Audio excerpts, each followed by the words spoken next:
もう YSP ですよ。はい、もう涙が出てきたもん、ブライアンが死んだ時、最後のあの映画は。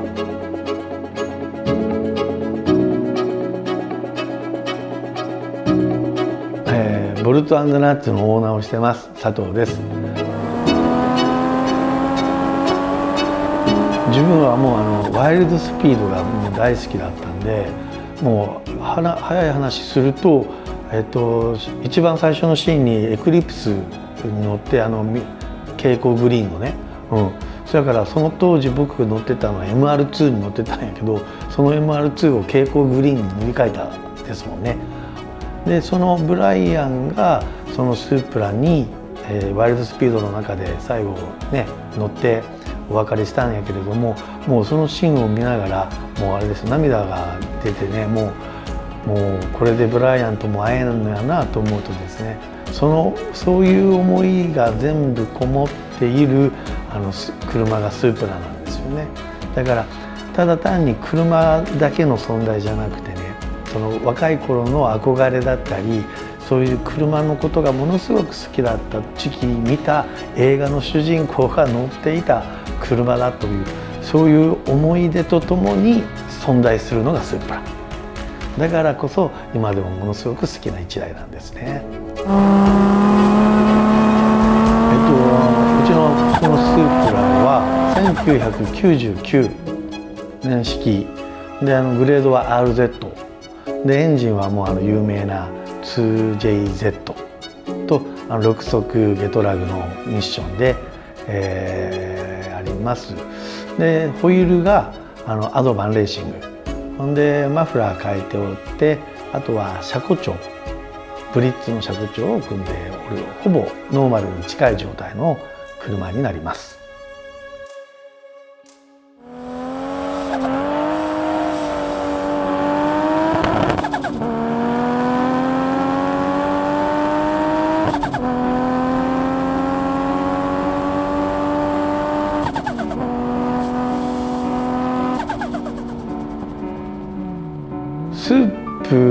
このスープラは僕のお友達が持っていたものを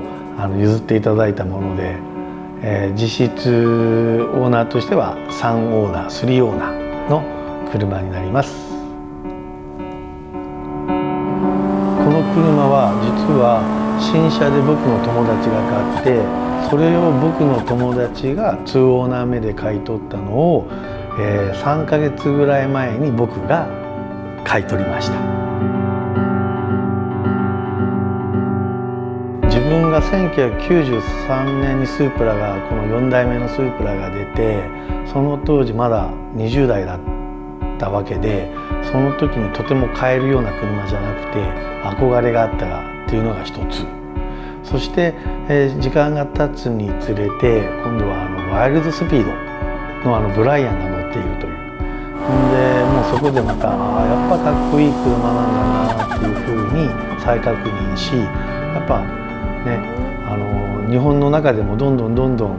車の台数が減っていって、もうどんどん希少な車になって、ぜひとも昔の思い出として1台持っていきたいなと思ったのが、やっぱ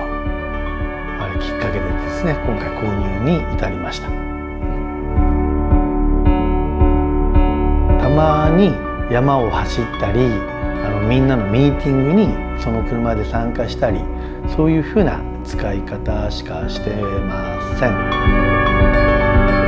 ープラはやっぱ思い出と一緒に走る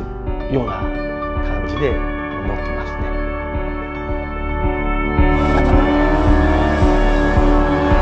そうですね、1993年当時、要するに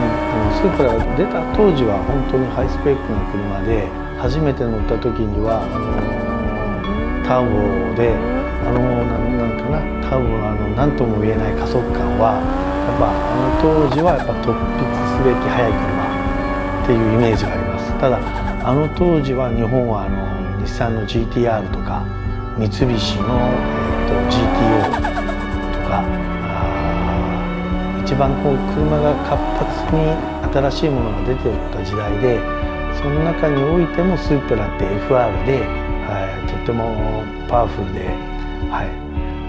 マッチョな、日本車にはないマッチョなデザインでね、なかなかやっぱ特別感のある車だったっていうふうに思ってます。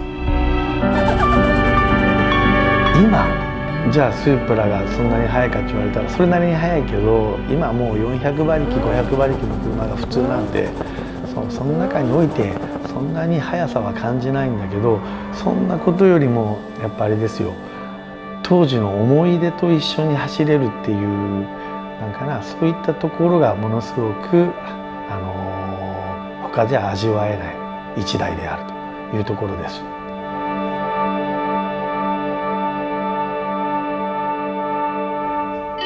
ですね、スープラに関してはもう基本的にはノーマルがいいかなと思ってます。できれば本当は白が欲しくて、白でボメックスのヤールがついたやつが欲しいんですよね。なぜかって言ったらもうワイルドスピードの影響を受けてるから、最後にスープラとダッジのなんかな、あれこう別れる時に白いのに乗ってたんで、その仕様が欲しいかなっていうぐらい。でも基本的にはやっぱスープラノーマルが乗っていくのが僕はいいかなというふうに思ってますけどね、でそのつもりでおります。は